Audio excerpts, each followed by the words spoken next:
খুবই কম মসলা রান্না করা এই রেসিপিটা যে এতটা মজার, ট্রাই না করলে বুঝতেই পারবেন না। আমিও এই ১ম বার ট্রাই করেছিলাম। আমার বাসার সবাই খুব পছন্দ করেছে। তো হাঁড়িতে আমি ১ম এই খুবই অল্প পরিমাণ তেল দিয়েছি। আর এখন দিয়ে দিচ্ছি ২ টেবিল চামচ পরিমাণ ঘি। তেলের সাথে ঘি দিলে এর ফ্লেভার এবং টেস্ট দুটোই খুব ভালো আসে। চেষ্টা করবেন তেলের সাথে ঘিটা দেওয়ার জন্য। তো ঘিটা গলে গেলে তারপর আমি দিয়ে দিচ্ছি পেঁয়াজ কুচি। এখানে আমি 1/2 কাপ পরিমাণ পেঁয়াজ কুচি দিয়েছি। আর পেঁয়াজ কুচি দিয়ে একটু নেড়ে-চেড়ে নেব। আ খুব বেশি এখানে বেরেস্তা করার কোনো প্রয়োজন নেই। পেঁয়াজটা একটু নরম হয়ে গেলে আমি অন্যান্য উপকরণগুলো দিয়ে দিচ্ছি।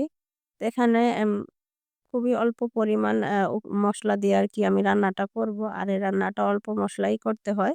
এখানে আমি ১ম এই ১ টেবিল চামচ পরিমাণ দিয়ে দিয়েছি আদা বাটা, ১ টেবিল চামচ রসুন বাটা। এখন আমি আদা এবং রসুন বাটাকে একটু কষিয়ে নেব। যাতে আদা বাটা এবং রসুন বাটার স্মেলটা চলে যায়। এখন দিয়ে দিচ্ছি ১ চা চামচ পরিমাণ জিরার গুঁড়া, ১ চা চামচের চেয়ে কিছুটা কম পরিমাণ গরম মসলার গুঁড়া, ১/২ চা চামচ পরিমাণ হলুদের গুঁড়া আর ১ চা চামচ পরিমাণ মরিচের গুঁড়া। হলুদের গুঁড়াটা আপনারা চাইলে স্কিপ করতে পারেন। তো আমি দিয়েছি একটু কালার আসার জন্য। এখন এই মসলাগুলোকে একটু নেড়ে-চেড়ে আমি দিয়ে দিচ্ছি টমেটো পেস্ট। আমি ২ টা টমেটো আ কেটে ব্লেন্ডার করে নিয়েছি হালকা একটু পানি দিয়ে। এবার সেই টমেটো পেস্টটা দিয়ে দিলাম। এখন এই মসলাটাকে খুব ভালোভাবে কষিয়ে নিতে হবে। যাতে এই মসলার কাঁচা যে স্মেলটা, এই স্মেলটা চলে যায়।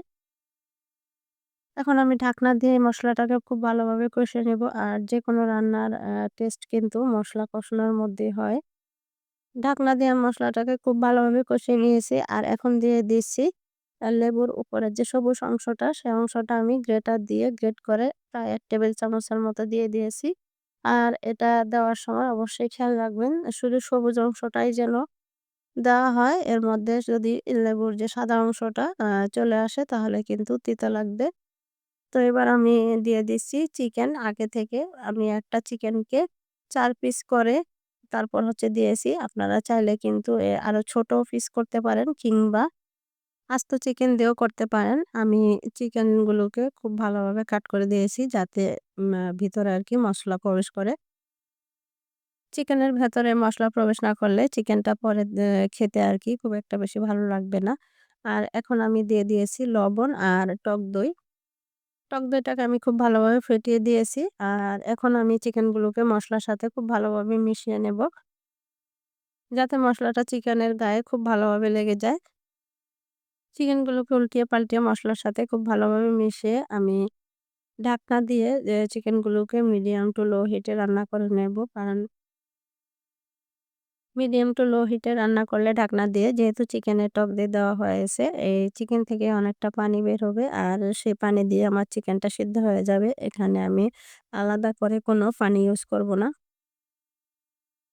চিকেনগুলোকে আমি উল্টিয়ে পাল্টিয়ে দুপাশেই খুব ভালোভাবে রান্না করে নিয়েছি। আর এখন আমার চিকেনগুলো সিদ্ধ হয়ে গেছে। এই চিকেনগুলোকে আমি এখন আলাদা একটা ডিশে তুলে রাখবো। চিকেনের পিসগুলোর মধ্যে যাতে কিছুটা মসলা থাকে সেইভাবে আরকি উঠিয়ে রাখবো। চিকেনের পিসের মধ্যে মসলাসহ আর কিছু মসলা এই প্যানের মধ্যেই রেখে দিব। আর আপনারা হয়তো লক্ষ্য করেছেন যে চিকেনের গায়ে কিন্তু আমি বেশ বড়, বড় করে কাট দিয়েছি যাতে এগুলোর মধ্যে মসলা প্রবেশ করে। আর আপনারা যদি আস্ত চিকেন দিয়ে করেন সেক্ষেত্রে চিকেনের গায়ে খুব ভালো করে কাট দিবেন এবং পরিমাণ মতো পানি দিয়ে সিদ্ধ করে নেবেন। আর এই তো এখন আমি হচ্ছে আগে থেকে ধুয়ে পানি ঝরিয়ে রেখেছিলাম। চিনি গুঁড়া পোলাও চাল, পোলাও চালটা দিয়ে দিলাম। দিয়ে এবার আমি এই মসলার সাথে খুব ভালোভাবে মিশিয়ে নেব মানে ভুনে নেব। আপনারা চাইলে এটা বাসমতি চাল দিয়েও করতে পারেন। আর এই রান্নাটা বেশিরভাগই বাসমতি চাল দিয়ে করা হয়।